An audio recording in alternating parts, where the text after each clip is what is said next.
யாத்ராகம புத்தகத்தில் கூறப்பட்டுள்ள பலிபீடத்தின் விளக்கமும் அதன் கேள்வி பதில்களும். சீத்தி மரத்தால் பலிபீடம் உண்டாக்கப்பட்டு அது வெண்கல தகட்டால் மூடப்பட்டது. பலிபீடத்தின் நீளம் 5 முழமும் அதன் அகலம் 5 முழமாய் இருந்தது. பலிபீடம் சதுரமும் 3 முழ உயரமாய் இருந்தது. பலிபீடத்தின் 4 மூலைகளிலும் 4 கொம்புகள் உண்டாக்கப்பட்டது. அந்த 4 கொம்புகளும் பலிபீடத்தினுடைய ஏக வேலையாய் இருந்தது. பலிபீடத்தின் சாம்பலை எடுக்கத்தக்க சட்டிகளும் கரண்டிகளும் கிண்ணிகளும் முள் துறடுகளும் நெருப்பு சட்டிகளும் வெண்கலத்தால் உண்டாக்கப்பட்டது. வலைப்பின்னல் போன்ற ஒரு வெண்கல சல்லடையை பண்ணி அந்த சல்லடையின் 4 மூலைகளிலும் 4 வெண்கல வளையங்களை உண்டாக்கி அந்த சல்லடை பலிபீடத்தின் பாதி உயரத்தில் இருக்கும்படி அதை தாழ பலிபீடத்தின் சுற்றடைப்புக்கு கீழே பலிபீடத்திற்கு வலைப்பின்னல் போன்ற சல்லடையானது வெண்கலத்தால் உண்டாக்கப்பட்டு அதன் 4 மூலைகளிலும் வெண்கல வளையங்கள் உண்டாக்கப்பட்டது. இந்த வெண்கல சல்லடையானது பலிபீடத்தின் பாதி உயரத்தில் இருக்கும்படி அதை தாழ பலிபீடத்தின் சுற்றடைப்புக்கு கீழாக வைக்க கர்த்தர் கட்டளையிட்டார். பலிபீடத்திற்கு சீத்தி மரத்தால் தண்டுகள் பண்ணி அது வெண்கல தகட்டால் மூடப்பட்டது. பலிபீடத்தை சுமக்கத்தக்கதாக அந்த தண்டுகள் பலிபீடத்தின் 2 பக்கங்களிலும் உள்ள வளையங்களில் பாய்ச்சப்பட்டிருந்தது. மோசே இந்த தகன பலிபீடத்தை ஆசரிப்பு கூடாரமான வாசஸ்தலத்தின் வாசலுக்கு முன்பாக வைத்து அதன் மேல் சர்வாங்க தகன பலியையும் போஜன பலியையும் செலுத்தினான். யாத்ராகம புத்தகத்தில் பலிபீடம். யாத்ராகமம் 27ஆம் அதிகாரம் வசனங்கள் 1 முதல் 8 வரை கர்த்தர் சீனாய் மலையில் மோசேக்கு பலிபீடத்தை காண்பித்த மாதிரி.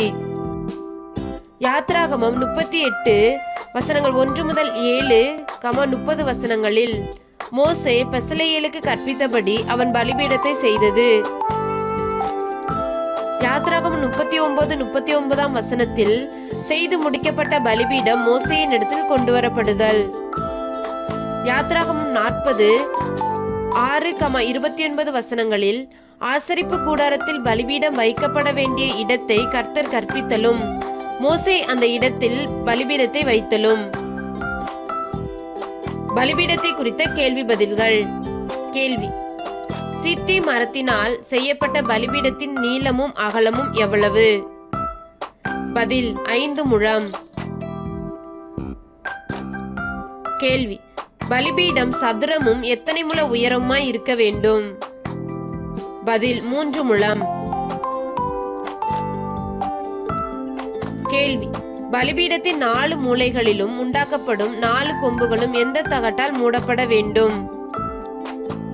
பதில்: வெண்கல தகட்டால். கேள்வி: பலிபீடத்தின் பனிமுட்டுகளை எல்லாம் எதினால் பண்ண வேண்டும்? பதில்: வெண்கலத்தால்.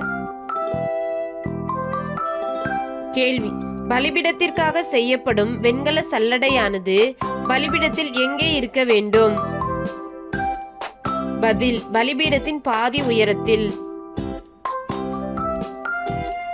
கேள்வி: பலிபீடத்தின் வெண்கல சல்லடைக்கு எத்தனை வெண்கல வளையங்களை உண்டாக்க வேண்டும்? பதில்: 4 வளையங்கள். கேள்வி: பலிபீடத்தின் தண்டுகள் சீத்தி மரத்தினால் பண்ணப்பட்டு எந்த தகட்டால் மூடப்பட வேண்டும்? பதில்: வெண்கல தகட்டால்.